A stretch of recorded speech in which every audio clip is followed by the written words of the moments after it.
Hello दोस्तों, कैसे हैं आप लोग। You are warm welcome on to my YouTube channel. दोस्तों, आज से मैंने प्रॉमिस करा था कि आप लोगों से कि मैं कॉम्प्लेक्स एनालिसिस का पीवाईक्यूज लेके आऊंगा।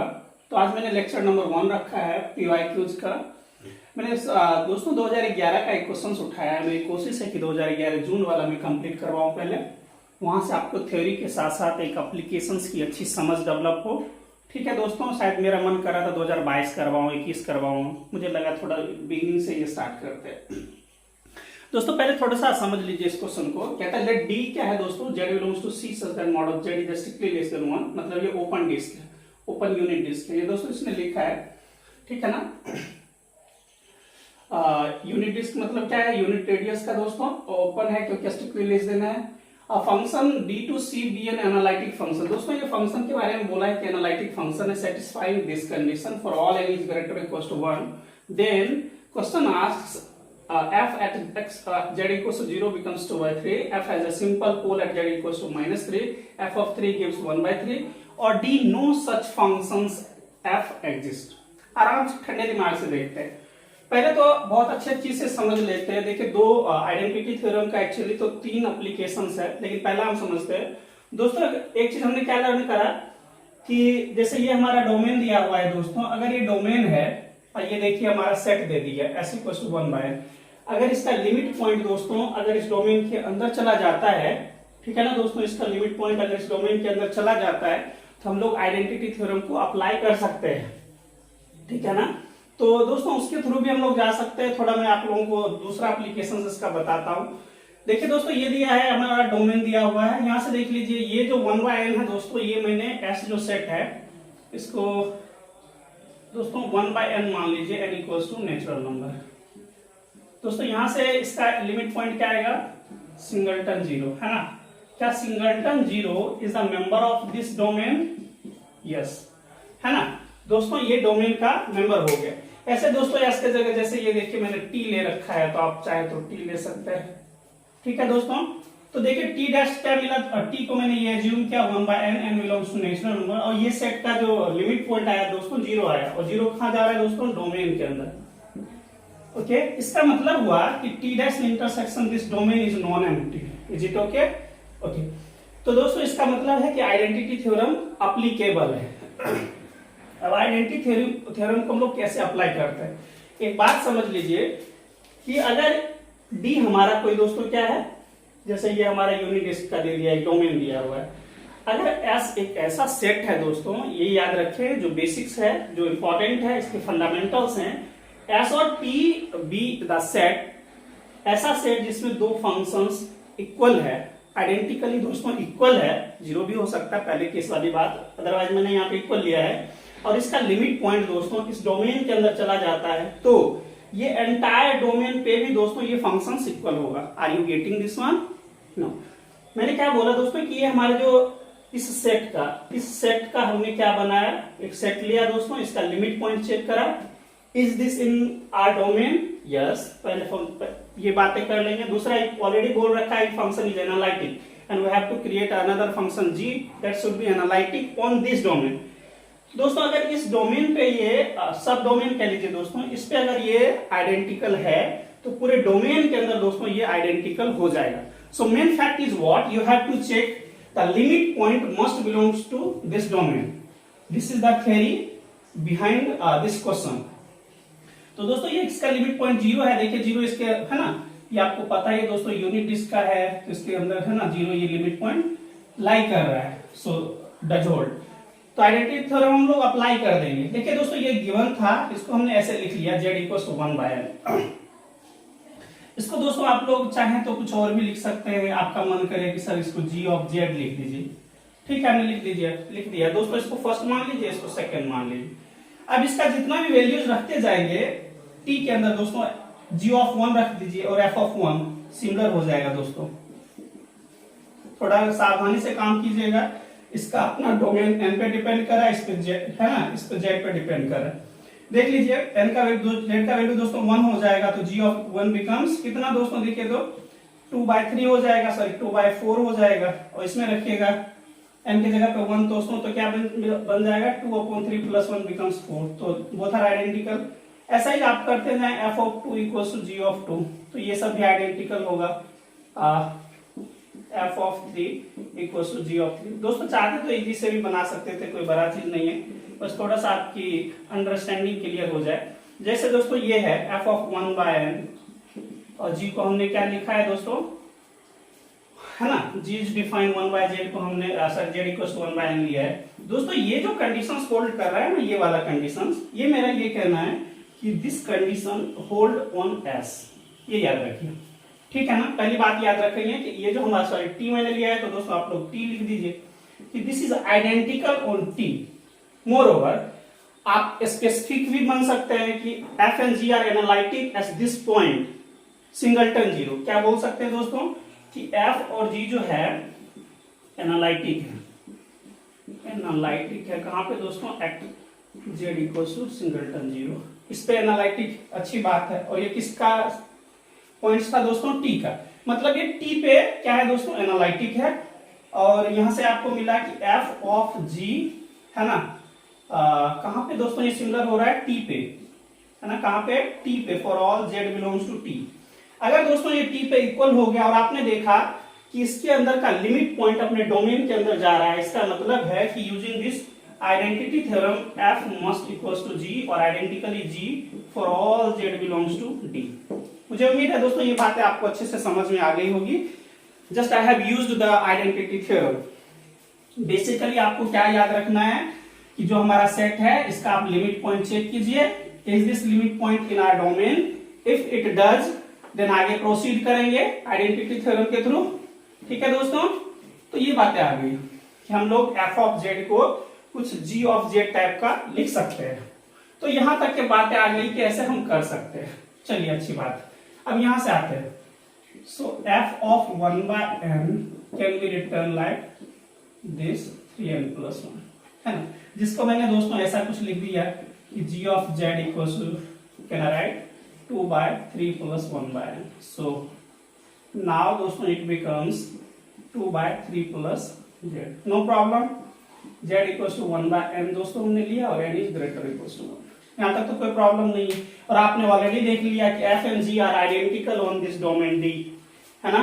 सो दोस्तों इसका हम लोग यूज कर लेते हैं। क्या हमने देखा, f is identical on for all z belongs to D। ये D पे आइडेंटिकल हो गया by the identity theorem। So now we can use, तो आप लोग डायरेक्ट ऐसे भी लिख सकते हैं, है ना। So both are identical। Now come to this one। So can I write f of g, z की जगह दोस्तों 0 रख दीजिए। Now you have to check 3/0 2/3 दोस्तों क्या इसका पहला मिल रहा है, yes। So first is passed, A is passed। Now come to the second one। F has a simple pole at z equals to -3। देख लेते हैं दोस्तों f of z क्या है हमारे पास, 2/3+z। चेक कर लीजिए इसका सिंगुलैरिटी क्या मिलेगा दोस्तों, z + 3 = 0। सो z = -3, है ना। z = -3 दोस्तों इसका सिंगुलैरिटी मिला। जब आप इसका लिमिट रखते हैं, limit tending to z tending to -3 upon, तो दोस्तों ये क्या बन जाएगा, z टेंडिंग टू -3 रखेंगे तो ये वाला दोस्तों क्या बन जाएगा, इसका लिमिट इन्फिनिटी बन जाएगा, है ना।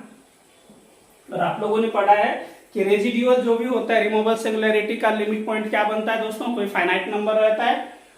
और पोल का क्या बनता है दोस्तों, इन्फिनिटी बनता है, ठीक है ना। तो ये आपको पता लग गया, इससे इसने गारंटी दिया कि yes z = -3 is a simple pole. क्या है दोस्तों, सिंपल पोल है।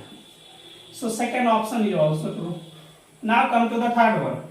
See how we can write, since f of z equals to 2/3+z and replace z by 3। So now f of 3 becomes 2/3 + 3 6 so 1/3। So is this okay? Yes। कहते हैं no such functions exist। How is this possible?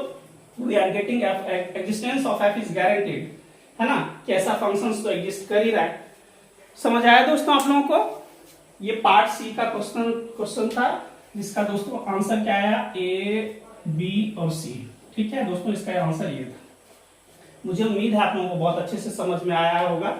आप बहुत easy से भी जा सकते थे, कोई इतना, सिर्फ मुझे थ्योरी समझाना था इसलिए मैंने ऐसा चीज करा। आपको बेसिकली क्या याद रखना है, डोमेन आप देख लीजिए, यहां से सेट तैयार कीजिए, इस सेट का लिमिट पॉइंट अगर इसके अंदर चला जाता है, मतलब collection of all the limit points of T dash intersections D is non empty, मतलब उसका जो लिमिट पॉइंट है अपने डी के अंदर जाता है, तो दोस्तों क्या करेंगे, आइडेंटिटी थ्योरम को अप्लाई कर देंगे। अगर जीरो वाला केस रहता है like 1/n tending to zero, तो f is identically to zero, लेकिन यहाँ पे हम लोगों को कुछ डिफरेंट चूज करना था ना, तो f ये वाला केस, सेकेंड वाला केस दोस्तों हम लोग लगा देंगे, जो सेकेंड एप्लीकेशन है आइडेंटिटी थ्योरम का। हेलो दोस्तों, तो ये देखिए 2011 का ही मैं क्वेश्चन लिया हूँ, 2011 जून का CSR UGC नेट का। दोस्तों ये बोलता है function going from d to d be holomorphic with f of 0 equals to half, f of half equals to 0। दोस्तों दो पॉइंट दिया हुआ है, देखिए एक a है 0 और b है दोस्तों half, where d is what the closed unit disk है ना दोस्तों। देखिए इसमें से क्या लगा दिया है, इक्वलिटी भी लगा दिया है, ठीक है ना, तो यूनिट डिस्क है, क्लोज है, then which of the following is correct. मुझे उम्मीद है दोस्तों आपको समझ में आ रही होगी, और जो ही ये दो बातें दे देता है ना, दो पॉइंट्स दे देता है, तो हमारा दिमाग है ना आगे काम करना स्टार्ट कर देता है। They are talking about the Schwarzschild lemma and we have to use Schwarzschild lemma in different aspects. देखिए now question asks that the mod of f dash to 0 is strictly less or equals to 3/4, second है f dash half का mod दोस्तों less or equals to 4/3, और both conditions should be true at a time, and d is what, f of z equals to z for all z equals to d. This is the question and these are their options. Now you have to use the by Schwarzschild lemma. So what does Schwarzschild lemma says? दोस्तों f dash देख रहे हैं, सम derivation first derivation की बातें करा, so we must aware of this very important Schwarzschild lemma. So Schwarzschild lemma states the derivative, the modulus of the first derivative is strictly less or equals to 1 minus mod of f of z का whole square upon 1 minus mod of z का whole square. बहुत बच्चे वाला काम है, आराम से ठंडे दिमाग से आपको इसका अप्लाई करना है, ठीक है ना दोस्तों। देखिए पहले बात करते हैं a की, इज दिस ट्रू और नो। दोस्तों हमारा पॉइंट क्या दिया है, z के जगह पे 0 है, अच्छी बात है, इस पे अप्लाई कीजिए, f of this modulus can write 1 minus f of 0, just you have to replace z by 0. Now it gives what, like this. Is there any problem? No. So can I write दोस्तों 1 minus, what is f of 0? Half, so write down half, and it's a square, so write down a square, upon 1 minus 0 becomes 0, so can I write 1 minus 0, and that is what, 1 minus 1 by 4 upon 1, that is 4 minus 1 becomes 3, so can I write 3 by 4. So what is this, f dash 0 is strictly less or equals to 3 by 4. Is this option correct? Yes. Now come to the second one, b. They are talking about you have to find the modulus of this first term derivative at z equals to half. So you have to put z equals to half in the Schwarzschild lemma. So do this one. So this becomes f dash half less or equals to 1 minus. You have to put all the values and the points in this Schwarzschild lemma. दोस्तों now it becomes, can I write half whole square upon 1 minus half square. Modulus of half gives exactly half, so no need to write a modulus because this is always a positive number. So basically 1 minus function at half gives 0, so write down 0 square upon 1 minus, दोस्तों 1 upon half का whole square becomes 1 by 4, so can I write 3 by 4, this becomes, so दोस्तों ये ऊपर चला गया, so 4 by 3. Now you have to check at f the modulus of the derivative is exactly less or equals to 4 by 3. Is this option or not? You have to check this one. So this option is also true. So both options, this and this, true at a time. So this questions asked this and this are true. So yes. Now the fourth option says is f of z equals to z for all z belongs to d. आराम से ठंडे दिमाग से दोस्तों what is R D? Domain is what? The closed unit disk. ये बोलता है क्या f of z equal to z means identity होता है for all z belongs to d। Is this okay? आराम से ठंडे दिमाग से हम लोग काम करते हैं दोस्तों। सो दोस्तों इसका देख लीजिए, सी वाला भी हमारा करेक्ट हो गया है ना, ये वाला तो मैंने कर ही दिया। Now talk about the D. So ये अपने क्वेश्चन का ही आंसर दे रखा है, यहाँ पे आप देख लीजिए। कहता है कि f of z equals to z for all z belongs to d। Is it right और रॉन्ग? यहां से देखिए दोस्तों, f ऑफ z का वैल्यू हाफ दिया है, that is distinct from 0, so this never happens. f of half gives 0, that is distinct from half, है ना? तो ये आपको दिख रहा है कि दिस में नॉट होल्ड, है ना? क्या होना चाहिए था दोस्तों? अकॉर्डिंग टू दिस, अगर ऐसा होता तो this becomes half of 0 becomes 0, half f of half becomes half, बस this is not given. So क्या हो गया दोस्तों? Option number 4 is incorrect. So we are getting exactly 3 true options, A, B and C. I think you must have a feelings how we are doing. मुझे उम्मीद है दोस्तों आप लोगों को बहुत ज्यादा अच्छे से ये समझ में आई होगी कि how we can apply the Schwarzschild lemma if the question states such types, है ना दोस्तों? ऐसा अगर दिया रहेगा तो उम्मीद है दोस्तों में ये बातें आपको अच्छे से समझ में आ गई होगी। इसका ऑप्शंस दोस्तों A, B, C are correct. Now हम लोग अगले क्वेश्चंस पे चलते हैं। आइए दोस्तों इस क्वेश्चन को देखते हैं जो पार्ट सी का था 2011 जून का, 2011 जून, CSIR UGC ने। आराम से ठंडे दिमाग से समझते हैं दोस्तों, पार्ट सी का क्वेश्चन है। Question asks let function f be an entire function. क्या दोस्तों दिया? Entire function. एंटायर फंक्शन क्या होता है? Continuously differentiable on C। Functions, if real part of the functions is bounded, then image should be constant. These are the options you have. Second says f is a constant function. C is f is identically 0 or f is a 0 functions. D, a derivative of the f is non-zero constant. दोस्तों this is really a very easy questions. If you are looking nowadays are coming questions are really they are tricky one. दोस्तों यहाँ से देखते हैं हम लोग, बहुत सारा चीज आप लोग इसमें यूज कर सकते थे। पिकार्ड थ्योरम उस सबको यूज नहीं करते, सिंपल सी बातें यूज करते हैं। Entire function and bounded. दोस्तों आप लोगों को क्या पता, एंटायर प्लस बाउंडेड फंक्शन क्या होता है दोस्तों? कांस्टेंट होता है। ये किसने बोला था दोस्तों? लिवोली साहब ने ये बोला कि every entire bounded function is constant. तो इसका बस आराम से ठंडे दिमाग से यूज कर लेते। आप पिकार्ड्स को भी यूज कर सकते हैं। थोड़ा सा इसको देखते हैं पहले दोस्तों क्या बोल रहे हैं। एंटायर फंक्शन है और real part of F is bounded. अगर उसके थ्रू हम पिकार्ड के थ्रू जाते हैं तो दोस्तों एक बात समझ लीजिए, रियल पार्ट ऑफ दिस, मान लीजिए कोई फंक्शन है, उसका रियल पार्ट क्या है? लाइक यू है। मान लीजिए एफ ऑफ जेड इक्वल्स दोस्तों आपको दिया u plus iota b and says कि this is bounded by some. तो दोस्तों इसका क्या मतलब हुआ कि अगर u बाउंडेड होता है, इसका रियल पार्ट दोस्तों बाउंडेड हो जाता है, मान लीजिए कुछ यहां 2 से बाउंड कर दिया, है ना? तो दोस्तों इसका जो ये वाला देख लीजिए u दोस्तों क्या है, मान लीजिए ये क्या हो जाएगा दोस्तों, यहां से u वाला कुछ ये मान लीजिए u जो है ये 2 है।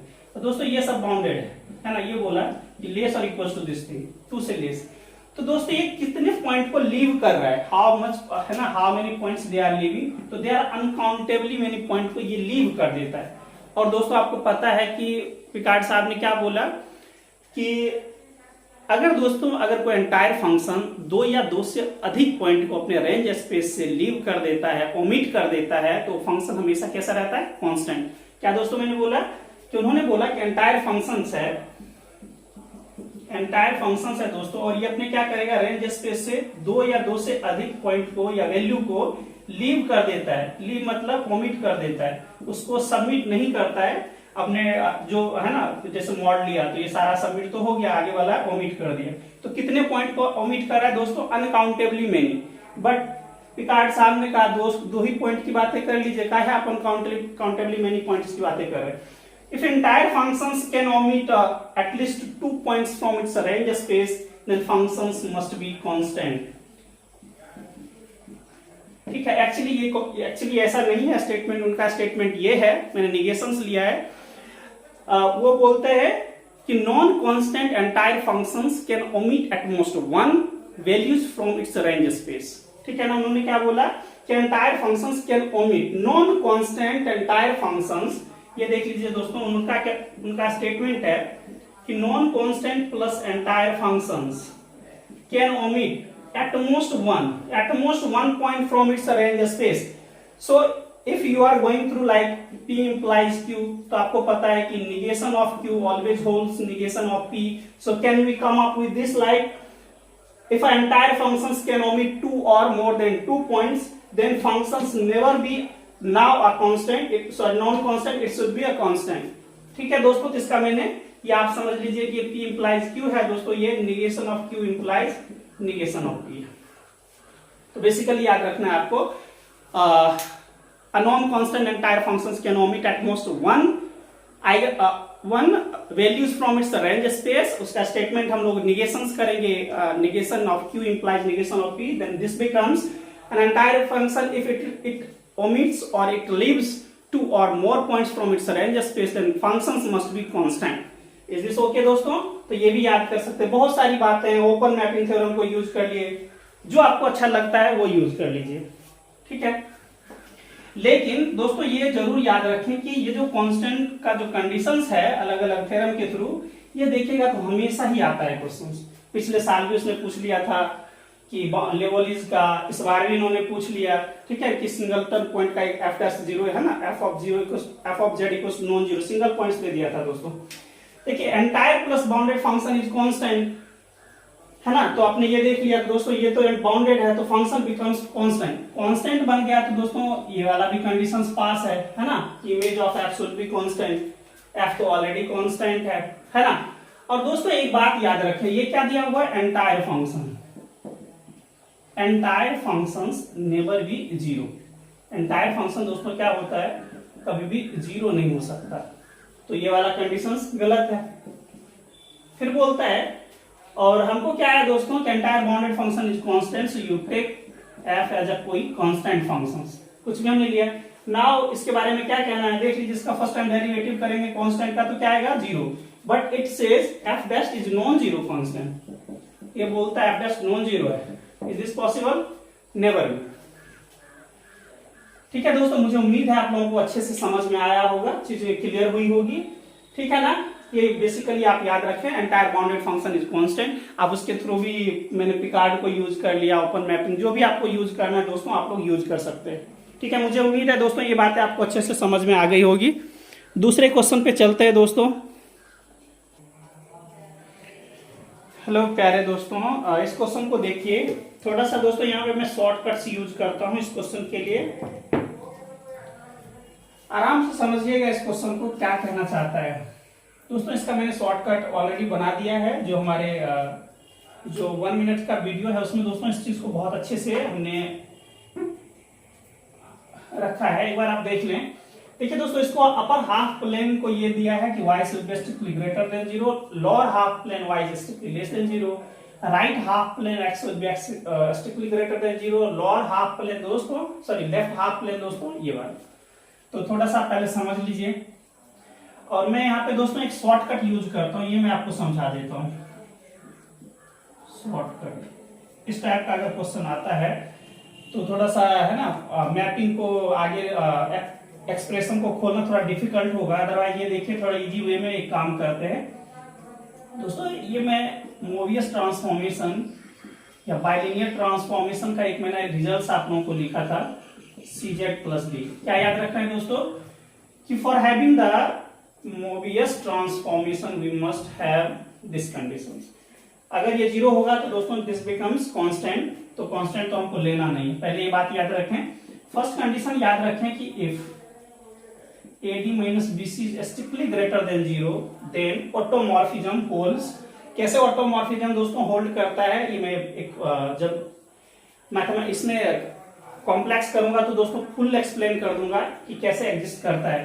अभी बेसिकली आप ये शॉर्ट ट्रिक्स याद रखें। AD minus BC if it is strictly greater than zero then automorphism that means H plus को दोस्तों H प्लस पे लेके जाएगा, H plus maps on to H plus, पहली बात। और सेकेंड बात दोस्तों ये याद रखना है कि H माइनस को H माइनस पे लेके जाता है, इस कंडीशंस को याद रखें।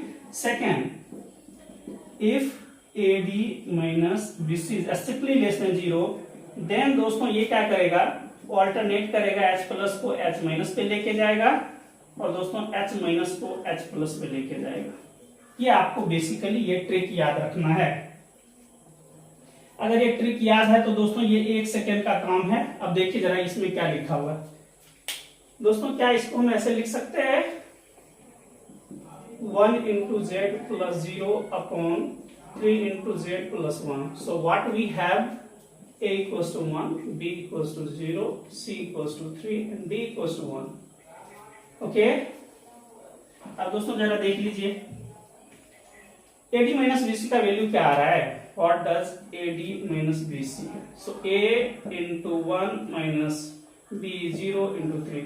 दोस्तों ये 1 दे रहा है, 1 minus 0 1, so AD minus BC is strictly greater than 0। ठीक है ना दोस्तों, ये कंडीशंस जो ही आ गया तो ये चीज अप्लीकेबल हो जाएगा। तो ये अप्लीकेबल देखिए दोस्तों कहां कहां हुआ है, आपके क्वेश्चंस में देखिए। H प्लस को H प्लस पे मैप करेगा और H माइनस को H माइनस पे मैप करेगा, डन।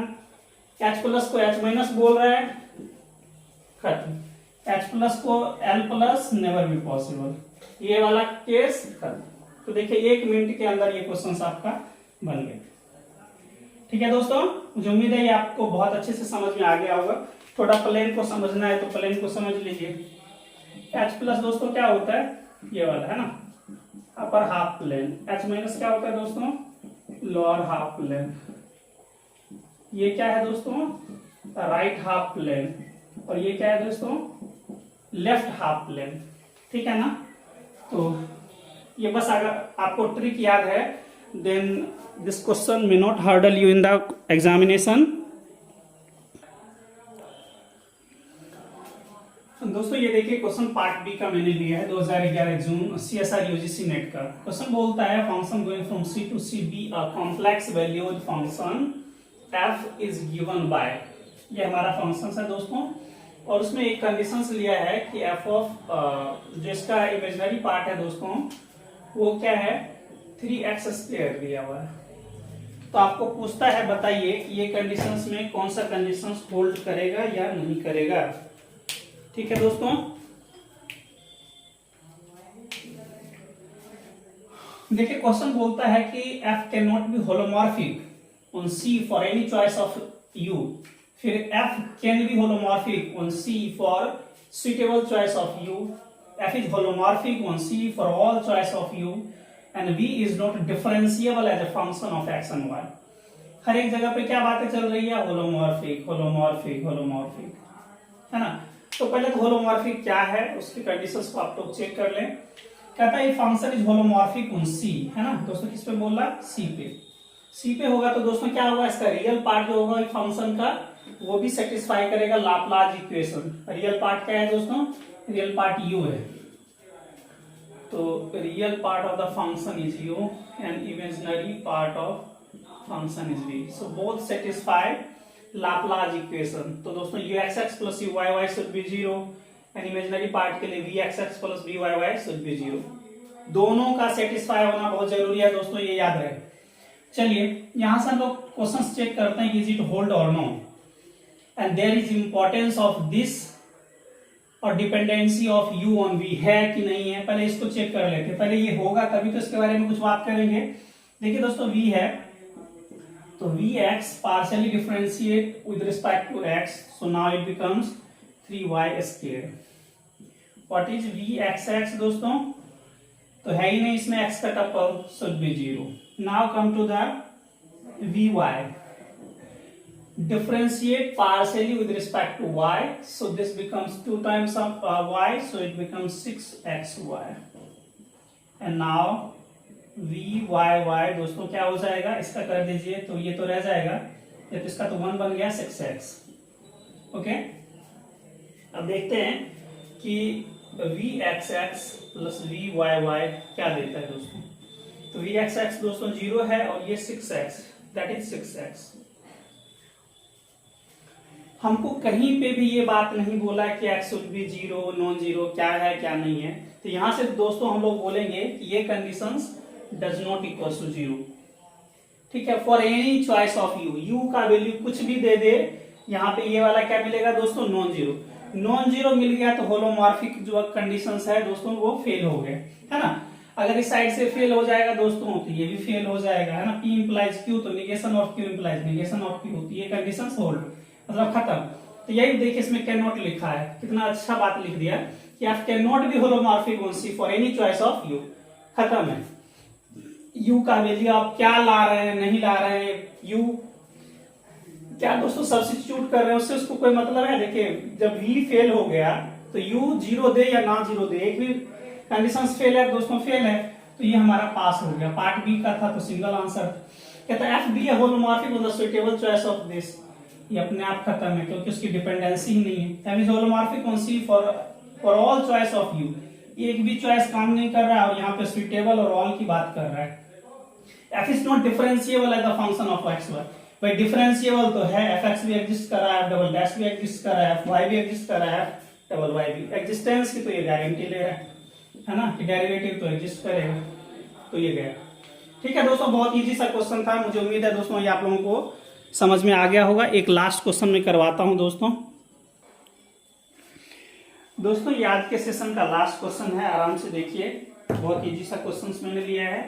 ये 2011 जून का ही है। क्वेश्चन बोलता था पावर सीरीज का था दोस्तों, n equal to 0 to infinity 2 to the power minus n z to the power 2n converges if, ये चार कंडीशंस दिया है, कब होगा। आराम से देखिए दोस्तों इसको,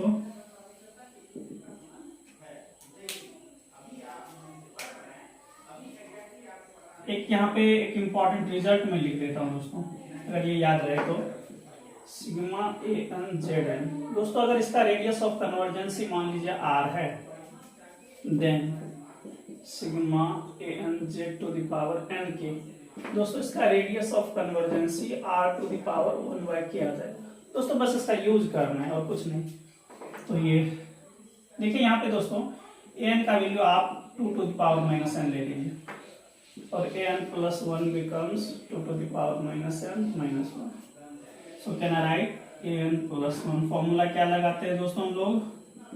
limit n tending to infinity 1/r equals to this, है ना। Limit n tending to infinity दोस्तों, देखिए क्या हो जाएगा ये वाला n प्लस 1, तो can I write 2 to the power n into 2 to the power minus 1 an दोस्तों दिस। तो ये तो चला गया दोस्तों, क्या बना हमारा 1/2 and there is no any, है ना, कोई ऐसा है ही नहीं इसमें जो n पे डिपेंडेंसी रहता है, तो ये तो कांस्टेंट डायरेक्ट बन गया दोस्तों। यहाँ से देखिए रेडियस ऑफ कन्वर्जेंसी हमारा क्या निकला?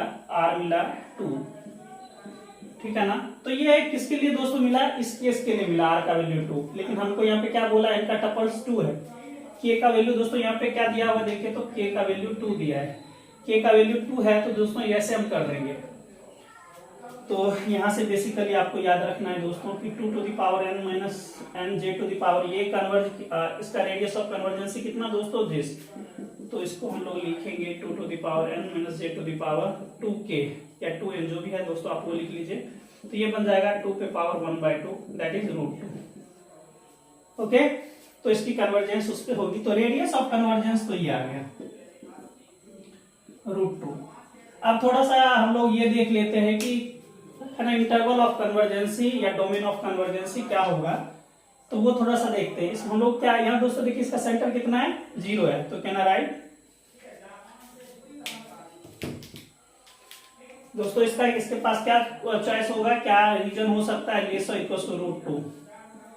आपको ये बातें तो अच्छे से पता है कि सर जो हमारा बाउंड्री है r पे, इधर वाला में तो क्या करता है दोस्तों? डाइवर्ज। इसमें क्या करता है? Converge. More over absolutely converge. ये जो बाउंड्री पॉइंट है दोस्तों, ये प्रॉब्लम है कि इस पे ये कन्वर्ज करता है कि नहीं, इस पे आपको चेक करना है बेसिकली। तो दोस्तों इस पे चेक कर लीजिए। ये फंक्शन के अंदर क्या है? Mod of z equal to √2 डाल दीजिए दोस्तों। इसमें हमें रख रहा हूं, तो यहां से देख लीजिए। So can I write n equals to 0 to infinity 2 to the power minus f। दोस्तों ये देखिए z के जगह पे मैं √2 डाल दूंगा, उसका स्क्वायर कर दूंगा, तो this becomes 2 to the power plus n, that is what n equals to 0 to infinity 1, है ना। देख लीजिए डाल के दोस्तों 2 to the power n, z कितना है √2, तो दोस्तों √2 टू द पावर 2n, 2 से हाफ चला गया तो n रह जाएगा, so this becomes 2 to the power minus n into to the power n, and that is 1। तो दोस्तों 1 को हम इनफाइनाइटली मेनी टाइम्स अगर करेंगे तो 1 इंटू इंफिनिटी बिकम्स इन्फिनिटी, है ना। तो ये 1 कितने टाइम्स आएगा दोस्तों, इनफाइनाइटली मेनी टाइम्स, तो ये तो फाइनाइट हुआ नहीं, है ना, नॉट फाइनाइट, तो क्या हुआ, कन्वर्ज नहीं करेगा, not converges at mod of z equals to. तो दोस्तों इक्वलिटी खत्म हो गया, तो इक्वलिटी खत्म हो गया तो मतलब ये रह गया, तो दोस्तों ये कहां पे कन्वर्ज करेगा, ये वाला। तो देख लीजिए which is the right option, so option D is 100% true. ठीक है दोस्तों, यहाँ तक मुझे उम्मीद है आप लोगों को बहुत अच्छे से समझ में आ गया होगा। थोड़ा सा दोस्तों तबीयत मेरी ठीक नहीं है, थोड़ा फीवर का रीजन है दोस्तों। मैं अगले क्लास में ऐसे तो मैं रियल एनालिसिस कंटिन्यू करके रखा हुआ था, आज मैंने सोचा था open set, close set, neighbourhood वगैरह पढ़ाऊं, लेकिन थोड़ा सा तबीयत ठीक नहीं दोस्तों। आज के लिए आपके लिए इतना ही है। मैंने 4 question part C part B का 2 क्वेश्चन लिया है। मुझे उम्मीद है आपको बहुत अच्छी कॉन्सेप्ट को अच्छे से समझने का मौका मिला होगा। ठीक है दोस्तों, मिलते हैं अगले वीडियोज में। अगर आपको हमारी वीडियोज पसंद आ रही है, अगर आपके लिए हेल्पफुल है, तो प्लीज अपने दोस्तों को फॉरवर्ड करें, और कोई दोस्त जो हमारे चैनल पे नए हैं अगर उनके लिए हेल्पफुल है तो प्लीज करके सब्सक्राइब कर लें। ठीक है दोस्तों, तो मिलते हैं अगले वीडियोज में। तब तक के लिए गुड नाइट, टेक केयर, सब्बा खैर। जहां पे भी हैं दोस्तों अच्छा से रहें और मस्त रहें, अपने गार्जियन का ख्याल रखें।